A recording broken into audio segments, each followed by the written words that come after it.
چی آرزو داری انیس جان؟ مکتب رفتن بخوام. با چی آرزو داری؟ ماشین چی ماشین؟ سفید باشه. ماشین سفید خریدم میخوایی؟ در وقتی خودگی چی بازی میکنی؟ چی کار میکنی؟ برم میپرایم بازی میکنم با جلوهایم. یگان رفیق نزدیک دوست نزدیک داری؟ نامش چی است؟ شرقا. انیس جان 10 ساله است لیکن نه پای روان و نه دستگی را دارد. همراه مادرش اجاره میشینند و 3 ماه قبل پدرش را از دست داده است، اما تا حال نمیداند که پدرش در قید حیات نیست.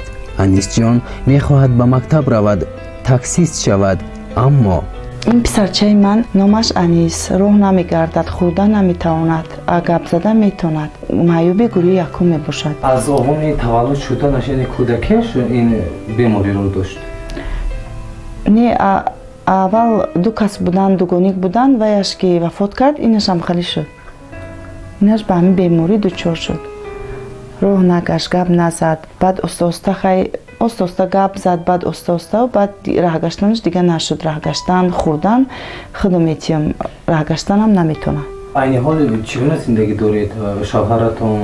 حاضر باشد ما در اجاره نشین میباشیم، به مبلغ 800 سومانی اجاره میتیم. 3 ماه شد که شوهرم وفات کرده است. اول خسرم وفات کردن، بعد شوهرم وفات کردن.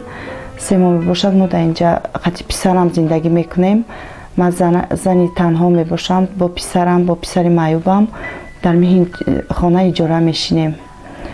در باغچه کار میکنم، باغچه پیش خانه ده، در پیش خانه باغچه با کار میکنم. با مبلغ 460 سومانی اولیگ میگیرم. حاضرش ده باشد فقط خوردن دم میرسد و کمی میکند. 460 سومون هیچی نمیشود. حاضر باشد اجاره نشین شدگی، نه پول اجاره هم دادگی نیستیم. حاضرش دم خیلی شدگیم. با شما یه کس کمک میرسونه از طرف اولی شوهرتان یا از طرف اولی خودتون؟ نه، هیچ کس کمک نمیرسوند، همه به زندگی خودشون. میپرسن احوال پرسی میکنند حداقل؟ نه، این اولین پسری من میباشد در حیات که من با همین هستم، با همین میمانم. برای همین التماس میکنم از شخصانی مهاجر، شخصانی سخاوتمند با پسری من کمک کنند تا اینکه پسری من یک جا یابد و شیند با همراه مادرش شفا یابد.